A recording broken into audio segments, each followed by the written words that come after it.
സമയം കടന്നുപോയി.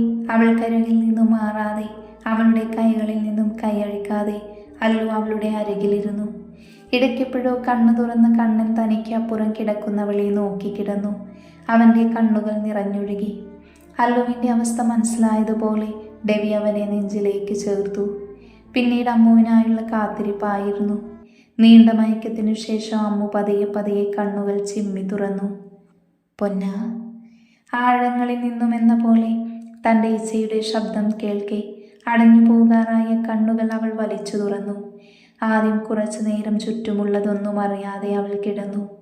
പെട്ടെന്നാണ് അവളുടെ മനസ്സിലേക്ക് കഴിഞ്ഞുപോയ കാര്യങ്ങൾ ഓരോന്നായി തെളിഞ്ഞത്. അവളിൽ ഭയം നിറഞ്ഞു.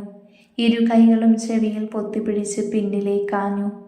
എന്നാൽ അവളിൽ തന്നെ ശ്രദ്ധ പതിപ്പിച്ചു നിന്ന അല്ലുവിൻ്റെയും മറ്റുള്ളവരുടെയും നെഞ്ചു പിടഞ്ഞു. അത്രത്തോളം ഭയം കൊണ്ട് വിറയ്ക്കുന്നുണ്ടായിരുന്നു അമ്മു. പൊന്നെ. അവൾ കരികിലേക്ക് ചേർന്ന് നിന്ന് പതിയെ അല്ലു വിളിച്ചു. ഞെട്ടലോടെ അവളുടെ കൈ മാറ്റി കണ്ണുകൾ തുറന്നു നോക്കി. മുന്നിൽ നിൽക്കുന്ന അല്ലുവിനെ ഇമചിമ്മാതെ നോക്കി അമ്മു. അവളുടെ കണ്ണുകൾ നിറഞ്ഞൊഴുകുന്നുണ്ടായിരുന്നു. വാവേ, മോളെ, കുഞ്ഞാറ്റെ, എല്ലാവരും വിളിച്ചുകൊണ്ട് അവൾ കരികിലേക്ക് നിന്നു. അവനെ നിറഞ്ഞൊഴുകുന്ന കണ്ണുകളോടെ നോക്കുന്നതല്ലാതെ അമ്മു ഒന്നും തന്നെ പ്രതികരിക്കുന്നില്ലായിരുന്നു. ഉള്ളിൽ നിറഞ്ഞ ഭയത്തോടെ അവളിൽ തന്നെ ശ്രദ്ധ പതിപ്പിച്ചല്ലു അവളെ പതിയെ നെഞ്ചോട് ചേർത്തു. അപ്പോഴും മൗനമായിരുന്നു അവളുടെ മറുപടി. പൊന്ന, ഇച്ചയോട് പിണക്കാണോ എൻ്റെ കുഞ്ഞിന്? ഇനി ഇച്ച എൻ്റെ വാവയെ തനിച്ചാക്കി പോകില്ലടാ. ഒന്ന് മിണ്ടുമോ എൻ്റെ കുഞ്ഞ്? ഒന്ന് ഇച്ചയെന്ന് വിളിക്കടാ. ദയനീയമായിരുന്നു അവൻ്റെ സ്വരം. പക്ഷേ അപ്പോഴും അവളിൽ നിറഞ്ഞു നിന്നത് മൗനം തന്നെയായിരുന്നു. പതിയെ പതിയെ അവളുടെ കണ്ണുകൾ അടഞ്ഞു വന്നു. പിന്നെ ഉറക്കത്തിലേക്ക് വീണു. വേദനയോടെ അവളെ നോക്കി നിന്നവരിൽ എല്ലാവരിലും ഭയം തെളിഞ്ഞു. വേണ്ട, വിളിക്കണ്ട. അതും പറഞ്ഞ് അവർക്ക് പിറകിലായി നിന്ന ഡോക്ടർ മുന്നിലേക്ക് വന്നു. അയാളെ ഒന്ന് നോക്കി അല്ലു പതിയെ അവളെ ബെഡിൽ കിടത്തി. ഇഫ് യു ഡോണ്ട് മൈൻഡ്, എനിക്ക് കുറച്ച് സംസാരിക്കാനുണ്ട്. നമുക്ക് അപ്പുറത്തേക്ക് നിൽക്കാം. അതും പറഞ്ഞ് ഡോക്ടർ കണ്ണൻ കിടക്കുന്ന സൈഡിലേക്ക് മാറി. അമ്മുവിനെ ഒന്ന് നോക്കി ബാക്കിയുള്ളവരും. എനിക്ക് കുറച്ച് അസംഷൻ ഉണ്ടായിരുന്നു. കാരണം ICUവിലായിരിക്കുന്ന ടൈം 3 പ്രാവശ്യം കുട്ടി കോൺഷ്യസ് ആയിരുന്നു. 3 പ്രാവശ്യം ഒരേ റിയാക്ഷൻ തന്നെയായിരുന്നു ആ കുട്ടിയിൽ. ആദ്യം ഭയം, പരിഭ്രമവും, പിന്നീട് നിസ്സംഗതയും. അതും പറഞ്ഞുകൊണ്ട് ഡോക്ടർ എല്ലാവരെയും നോക്കി. അവരിലെല്ലാം അദ്ദേഹം പറഞ്ഞ കാര്യം ഒരു സംശയം പോലെ ആയിരുന്നു. അത് മനസ്സിലാക്കി ഡോക്ടർ തുറന്നു. ഓപ്പണായി പറയാൻ കാരണം നിങ്ങളെപ്പോഴും ആ കുട്ടിക്കൊപ്പം ഉള്ളവരാണ്. ഇപ്പോൾ ഇത് പറയാതിരുന്ന പിന്നീട് നിങ്ങൾക്ക് ഭയം തോന്നിയേക്കാം. അപ്പോൾ പറഞ്ഞു വന്നത്, അമ്മുവിന് സംഭവിച്ചത് ഒരു പാനിക് അറ്റാക്കാണ്. അതായത് ആ കുട്ടിക്ക് ഫേസ് ചെയ്യേണ്ടി വന്ന സിറ്റുവേഷൻ ഡീപ്പായി ഉള്ളിൽ പതിഞ്ഞു പോയിട്ടുണ്ട്. അതിനാൽ തന്നെ ഇനിയും അതുപോലെ സംഭവിക്കുമെന്ന ചിന്ത വരുമ്പോഴാണ് ഭയവും പരിഭ്രമവും കാണിക്കുന്നത്. പക്ഷേ കുറച്ചു നേരത്തേക്ക് മാത്രമാണത്. പിന്നീട് തനിക്ക് എന്തോ സംഭവിച്ചിട്ടുണ്ട് എന്ന ചിന്തയായിരിക്കാം കുട്ടിയിൽ. അതുകൊണ്ടാണ് തീർത്തും നിസ്സംഗത ഭാവത്തിലാകുന്നത്. ഡോക്ടർ പറഞ്ഞു നിർത്തിയപ്പോൾ ഒന്നും കേൾക്കാൻ ത്രാണിയില്ലെന്ന പോലെ അല്ലു കണ്ണുകൾ മുറുക്കി അടച്ചു. കണ്ണൻ നിറഞ്ഞ കണ്ണുകളോട് അമ്മുവിനെ നോക്കിക്കിടന്നപ്പോൾ കുഞ്ഞൻ പാറുവിൻ്റെ മാറിലേക്ക് ചാഞ്ഞു. എല്ലാം കണ്ടും കേട്ടും തളർന്നു നിൽക്കുന്ന സുധയെയും കൃഷ്ണനെയും ഡെവി ചേർത്ത് പിടിച്ചു. നിങ്ങൾ വറീഡാകരുത്. അതൊന്നിനും പരിഹാരമല്ല. ഇപ്പൊ കൂടുതൽ ശ്രദ്ധയാണ് വേണ്ടത്. ഒരു കാരണവശാലും തനിച്ചിരിക്കാനോ മറ്റെന്തെങ്കിലും ചിന്തയിൽ പെട്ടുഴറാനോ കുട്ടിയെ അനുവദിക്കരുത്. പിന്നെ ഈ കുറഞ്ഞ സമയം കൊണ്ട് തന്നെ എനിക്ക് മനസ്സിലായ ഒരു കാര്യമാണ്, അവളുടെ കംഫർട്ട് പ്ലേസ്, സേഫ് സോണൊക്കെ അലൻ സാറാണെന്ന്. സോ മാക്സിമം ടൈം സാർ കുട്ടിയുടെ കൂടെ തന്നെ വേണം. ഞാൻ പറയുന്നത് മനസ്സിലാകുന്നുണ്ടോ? ഡോക്ടർ ചോദ്യത്തിന് നിറഞ്ഞ കണ്ണുകളോടെ അല്ലു തലയാട്ടി. ഞാൻ ഇന്ത്യയിലെ തന്നെ ബെസ്റ്റ് സൈക്കാട്രിസ്റ്റ് കൗൺസിലറായ ഡോക്ടർ നിരഞ്ജന് മെയിൽ അയച്ചിട്ടുണ്ട്. അദ്ദേഹത്തിൻ്റെ അഭിപ്രായപ്രകാരം 2 ആഴ്ച കഴിഞ്ഞ് നമുക്ക് കൗൺസിലിംഗ് സെക്ഷൻ ആരംഭിക്കാം. ഡോക്ടർ, ഒരു നേഴ്സ് വിളിക്കുന്നത് കേട്ടാണ് എല്ലാവരും തിരിഞ്ഞു നോക്കിയത്. ദാ ഡോക്ടർ ചോദിച്ച റിപ്പോർട്ട്. അതും പറഞ്ഞൊരു ഫയൽ കൊടുത്തിട്ട് അവർ പുറത്തേക്ക് പോയി. ആ ഫയലിൽ കണ്ണോടിച്ചു നോക്കിയ ഡോക്ടർ ദയനീയമായി അല്ലുവിനെ നോക്കി. എന്താ ഡോക്ടർ, ഇനി ഇഷ്യൂസ്? ഭയത്തോടെ ചോദിക്കുന്നവനോട് എന്തു പറയുമെന്നറിയാതെ ഡോക്ടർ ഉഴറി. ഡോക്ടർ പ്ലീസ്, ദയനീയത കലർന്ന അല്ലുവിൻ്റെ സ്വരം കേൾക്കെ ഒന്ന് നിശ്വസിച്ചുകൊണ്ട്, എൻ്റെ സംശയം ശരിയായിരുന്നു. പെട്ടെന്നുള്ള ഷോക്ക് കൊണ്ടും വീഴ്ചയുടെ ശക്തി കൊണ്ടും കുട്ടിക്ക് സംസാരശേഷി നഷ്ടമായിരിക്കുന്നു. ഡോക്ടർ, ദയനീയമായിരുന്നു അവൻ്റെ സ്വരം. അവൻ തൻ്റെ പ്രാണനെ ഒന്ന് നോക്കി. ഇച്ഛ, കൊഞ്ചലയുടെയുള്ള അവളുടെ ശബ്ദമുള്ളിൽ മിന്നിമറഞ്ഞു. അവർക്കെല്ലാം തങ്ങളുടെ തകർച്ച പൂർണ്ണമായതുപോലെ തോന്നി. കാരണം എല്ലാവർക്കും ഒരുപോലെ അത്രമേൽ പ്രിയപ്പെട്ടവളായിരുന്നു അമ്മു. നെഞ്ചുരുകി കരയാനല്ലാതെ അവർക്കാർക്കും കഴിയില്ലായിരുന്നു. ജസ്റ്റ് റിലാക്സ് സർ, ഇതൊരു പെർമനന്റ് കണ്ടീഷനല്ല. സൗണ്ട് തെറാപ്പി വഴി നമുക്ക് മാറ്റം വരുത്താൻ പറ്റും. പക്ഷേ ഏതിനും ആ കുട്ടി വിചാരിക്കണം. സമാധാനത്തിൽ ഡോക്ടർ അവരെ പറഞ്ഞു മനസ്സിലാക്കാൻ ശ്രമിച്ചു. എനിവേ, 3 ദിവസം ഇവരിവിടെ കിടക്കട്ടെ. അത് കഴിഞ്ഞ് 2 പേരെയും ഡിസ്ചാർജ് ചെയ്യാം. അത് പറഞ്ഞ് എല്ലാവരെയും നോക്കി അദ്ദേഹം പുറത്തേക്ക് പോയി. അല്ലു, എല്ലാം തകർന്നവനെ പോലെ നിൽക്കുന്ന കൃഷ്ണൻ ചേർത്ത് പിടിച്ചു. മോനെ, പതിയെ അയാൾ വിളിച്ചു. അച്ഛാ, എൻ്റെ അമ്മൂസിൻ്റെ ജീവനാണ് നീ. ഞങ്ങളെക്കാൾ അവൾ സ്നേഹിക്കുന്നത് നിന്നെയാണ്. അതിലൊരിക്കൽ പോലും ഞങ്ങൾക്ക് പരിഭവം തോന്നിയിട്ടില്ല.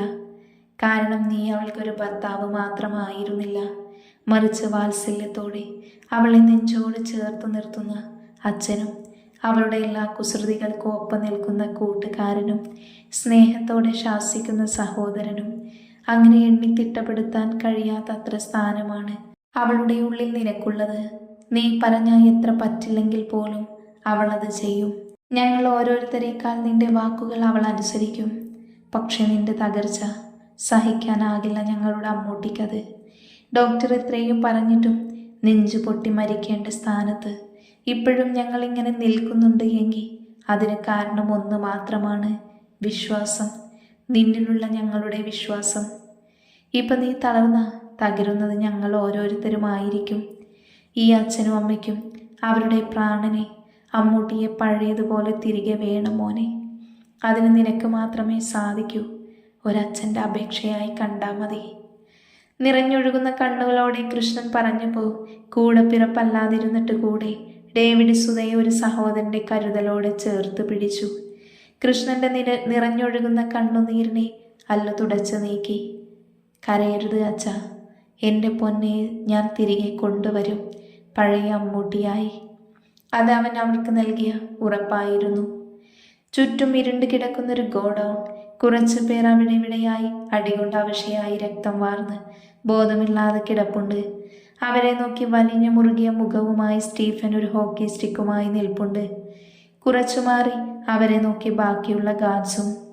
അതെ, അന്ന് അമ്മുവിനെ പിടിച്ചുകൊണ്ട് പോയവരായിരുന്നു അടികൊണ്ട് അവശരായി കിടന്നത്. അവരെ ആ പരുവത്തിലാക്കിയത് സ്റ്റീഫൻ ഒരാളും. അത്രത്തോളം അമ്മുവിൻ്റെ തളർന്ന മുഖം അവൻ്റെ ഉള്ളിൽ പതിഞ്ഞിരുന്നു. കുറച്ചു മാറി അപ്പുറത്തായി ഒരുവനെ ചെയറിൽ ഇരുത്തി കെട്ടിയിട്ടുണ്ട്. അവൻ്റെ മുഖമാകെ ചോര ഒലിച്ചിറങ്ങിയിരിക്കുന്നു. ശരീരം മുഴുവൻ അടിച്ച് ചതഞ്ഞിട്ടുണ്ട്. ഒന്ന് ഞെരങ്ങാൻ പോലും ശക്തിയില്ലാതെ തളർച്ചയോടെ ഇരിക്കുകയാണ് ജോൺ. അവന് മുന്നിലായി മറ്റൊരു കസേരയിൽ ഇരിക്കുവാണ് കുഞ്ഞൻ. ആരോൺ, എന്നെ വെറുതെ വിടണം പ്ലീസ്. അത്ര പോലും പറയാനാവതില്ലേലും അവൻ മരണഭയം കൊണ്ട് എങ്ങനെയൊക്കെയോ പറഞ്ഞൊപ്പിച്ചു. അതിനെന്താ ജോൺ, നിന്നെ ഞാൻ വിടാമല്ലോ, വെറുതെ തന്നെ വിടാം. വികൃതമായ ആരെയും ഭയപ്പെടുന്ന ചിരിയോടെ കുഞ്ഞൻ പറഞ്ഞു. പക്ഷേ അതിനു മുന്നേ നീ ചെയ്ത സാഹസികതയ്ക്ക് അർഹമായ പ്രതിഫലം കൈപറ്റണം. നിനക്കെന്തോ തെറ്റിദ്ധാരണയാണ് ആരോൺ. പൊന്ന മോനെ. ജോണിൻ്റെ മുഖത്ത് ആഞ്ഞു പ്രഹരിച്ച് കുഞ്ഞൻ അലറി. എല്ലാം അറിഞ്ഞിട്ടും നീ കളിച്ച ജോൺ, അമയാലൻ, നീയും നിന്റെ കുടുംബക്കാരുമടക്കം ഭയക്കുന്ന ഡെവിൽ അലൻ ഡേവിഡ് എൻ്റെ പ്രാണനാണെന്നറിഞ്ഞിട്ടും, അവർ രണ്ടും കളത്തിങ്കലെ കുട്ടികളാണെന്നറിഞ്ഞിട്ടും കൂടെ നീയൊക്കെ അവർക്ക് മേൽ കൈവച്ചെങ്കിൽ. വന്യമായി പറയുന്നവനെ ഉമിനീരിറക്കാൻ കഴിയാതെ അവൻ ഭയത്തോടെ നോക്കി. നീ എൻ്റെ ശത്രു ആയതുകൊണ്ട് മാത്രം നിനക്ക് ഞാനൊരു ഇളവ് തരാം. എന്തെന്നാൽ എൻ്റെ ഇച്ഛായ നിനക്കുള്ള ശിക്ഷ വിധിക്കുന്നതിന് മുന്നേ നിനക്കുള്ള ശിക്ഷ ഞാൻ നടപ്പാക്കും. അവനെ നോക്കി പറഞ്ഞു നിർത്തി കുഞ്ഞൻ ചെയറിൽ നിന്നും എഴുന്നേറ്റു. പിന്നെ നിന്റെയൊക്കെ തലവനൊരുത്തനുണ്ടല്ലോ, എബ്രഹാം. അവൻ എൻ്റെ ഇച്ഛായൻ്റെ ഇരയാണ്. പക്ഷേ നിന്നെ ഞാൻ തന്നെ തേടി പിടിച്ചതിന് കാരണം എന്തെന്നറിയോ? കുഞ്ഞിൻ്റെ ചോദ്യത്തിന് ഭയത്തോടെ ഇല്ല എന്ന് തലകുലുക്കി ജോൺ.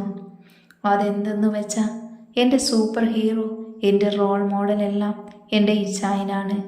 ഇതുവരെ എൻ്റെ ഇച്ചായൻ കരയുന്നത് കണ്ടിട്ടില്ല. ഞങ്ങളുടെ കണ്ണിൽ ജനിച്ച് ഇതുവരെ ഒരാൾ പോലും അവനെ നുള്ളി നോവിച്ചിട്ടില്ല. പിന്നെ ഞങ്ങളുടെയൊക്കെ പ്രാണൻ അമ്മൂട്ടി കളത്തിങ്കലിലെ രാജകുമാരിയായി വന്ന് കയറിയ നാൾ തൊട്ട് ഇതുവരെ അവളിൽ നിന്ന് ഒരു തുള്ളി കണ്ണുനീർ ഒഴുകിയിട്ടില്ല.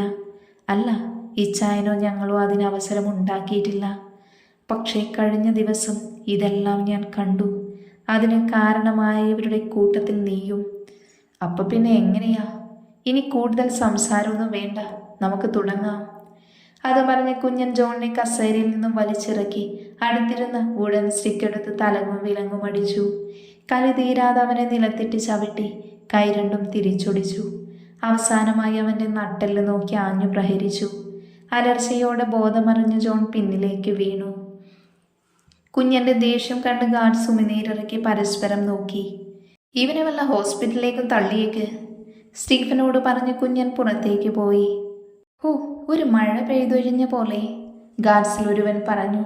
ഇതാ ഡെവിളിൻ്റെ അതേ ചോരയല്ലേ, ഇങ്ങനെയെങ്കിലും ആ ജോണിനെ വിട്ടല്ലോ, അടുത്തവൻ പറഞ്ഞു. ആ അബ്രഹാമിൻ്റെ കാര്യം ആലോചിക്കുമ്പോഴാണ്, ഭയത്തോടെ പറഞ്ഞ് മൂന്നാമൻ തലകുടഞ്ഞു. കുഞ്ഞൻ കാറുമായി നേരെ പോയത് വീട്ടിലേക്കാണ്. ഒന്ന് ഫ്രഷ് ആയതിനു ശേഷം അവൻ ഹോസ്പിറ്റലിലേക്ക് ഇറങ്ങി. അവൻ ചെല്ലുമ്പോൾ കണ്ണനും അമ്മുവും മയക്കത്തിലായിരുന്നു. ഇരുവർക്കും അടുത്തായി അല്ലുവും കൃഷ്ണനും ഉണ്ടായിരുന്നു. സുധയ്ക്ക് BP കൂടുതലായി തലകറക്കം പോലെ വന്നതിനാൽ സുധയെയും പാറുവിനെയും കൂട്ടി രവി കളത്തിങ്കലിലേക്ക് പോയിരുന്നു. പോകാൻ മടിച്ചു നിന്നവരെ അല്ലുവാണ് നിർബന്ധിച്ചയച്ചത്. ആരൊക്കെ നിന്നാലും കണ്ണനും അമ്മുവിനും വേണ്ടത് അല്ലുവിനെയാണെന്ന് അറിയാവുന്നത് കൊണ്ട് അവർ പോയി. കൃഷ്ണനോട് പറഞ്ഞിട്ടല്ലു കുഞ്ഞനുമായി പുറത്തേക്കിറങ്ങി. രാത്രിയായതിനാൽ കോറിഡോറിലെ തിരക്ക് മുഴുവൻ ഒഴിഞ്ഞിരുന്നു.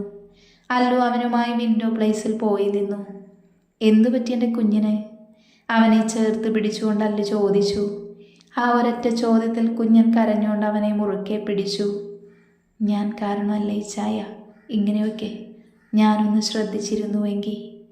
ഹേയ്, നീ എന്താ കുഞ്ഞാ പറയുന്നത്? എന്തിനാ അങ്ങനെയൊക്കെ വിചാരിക്കുന്നത്? എത്രയൊക്കെ നമ്മൾ വിചാരിച്ചാലും വിധി എന്ന ഒന്നുണ്ട് കുഞ്ഞാ, അത് നമുക്ക് മാറ്റിയെഴുതാൻ കഴിയില്ലടാ. അത് പറഞ്ഞല്ലോ അവൻ്റെ മുടിയിഴകളിൽ തലോടി. അതൊക്കെ പോട്ടെ, നീ ആ ജോണിനെ അടിച്ച് ഇഞ്ചം പരുവാക്കിയെന്ന് കേട്ടു. കുറുമ്പോടെയല്ലോ കുഞ്ഞനെ നോക്കി. അതിനൊന്ന് ചിരിച്ചുകൊണ്ടല്ലോ അവനോട് ചേർന്നു. ആ എബ്രഹാമിൻ്റെ കാര്യം ഓർക്കുമ്പോഴാണ് ഇച്ചായൻ അവനെ മാറ്റി നിർത്തിയെങ്കിൽ അയാൾ അനുഭവിക്കേണ്ടി വരുന്നത് ഓർക്കാൻ കൂടെ വയ്യ. ഉള്ളിൽ പറഞ്ഞുകൊണ്ട് ഒന്നുകൂടെ അല്ലുവിനോട് പറ്റിച്ചേർന്നു നിന്നു കുഞ്ഞൻ.